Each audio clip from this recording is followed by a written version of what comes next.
В сборнике сведений о кавказских горцах, издаваемой при канцелярии главнокомандующего Кавказской армией, говорится: Александр Македонский во время своего похода в Персию не коснулся сопредельных стран, прилегающих к юго-восточному углу Черного моря.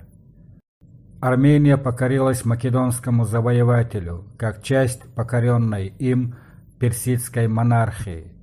Соседние с нею страны остались независимыми. После смерти Александра полководцы его прежде всего обратили оружие в эту сторону и действовали успешно.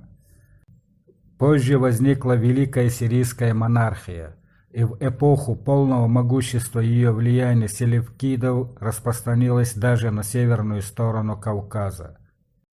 Но вслед за тем начался период распада сирийской цивилизации, возбудивший во всех частях кипучую политическую деятельность, ряд войн, оборонительных союзов, фамильных договоров.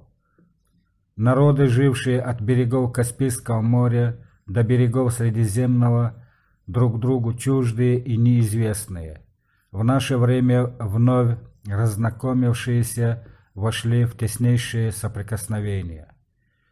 Римляне поддерживали дух сопротивления сирийскому владычеству, но с ослаблением последнего сами они явились опаснейшими врагами азиатских народов, которым пытались противопоставить кавказские народы, в том числе нохчи. Тогда сосредоточие сопротивления отодвинулось далее к востоку, основав свою опору на Кавказском перешейке. Митридат Понтийский, Тигран Армянский, Аршак Пароянский вводили полчища свои в Сирию, Анатолию, даже на материк Греции. Это была эпоха весьма тревожная, но известно, что таковые эпохи особенно способствуют сближению народов, не дозволяя им заглохнуть в неподвижных, отдельных, бесплодных для общечеловеческого развития национальностях. Сирийский ученый-историк доктор Али Абу Ассара в книге «Следы древних королевств в Сирии» 8500-8535 годы до нашей эры на основе тщательного изучения древних источников сделал удивительный вывод. В частности, он высказывает версию, что между Халабом и Хаматом на востоке тогдашней Сирии было королевство Нохчи. Оно появилось после распада королевства Ямхад и Катия в Сирии в XV-XIII веках до нашей эры.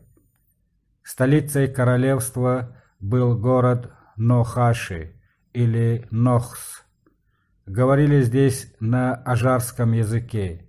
Видимо, это основной язык древних народов Сирии, Ирака, Иордании, Ирана, удивительно напоминающий чеченский язык. Королевство имело отличные связи со всеми цивилизациями Востока своей эпохи.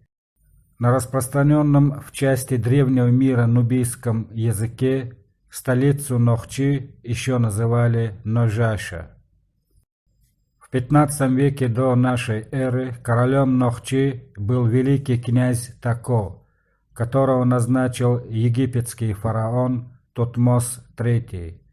По версии арабского ученого, уже в те времена прародиной всех этих восточных королевств считался народ, живущий между двумя морями – Каспийским и Черным.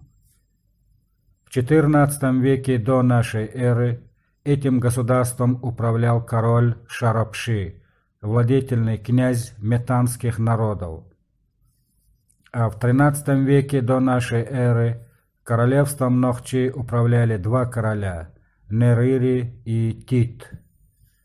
После них пришел к власти Хассейн, выходец из среды метанских князей. Согласно версии ученого, король предпринимал активные усилия для создания коридора с целью воссоединения с материнским народом. Но этому мешали постоянно вспыхивавшие войны той эпохи. Так пишет сирийский ученый.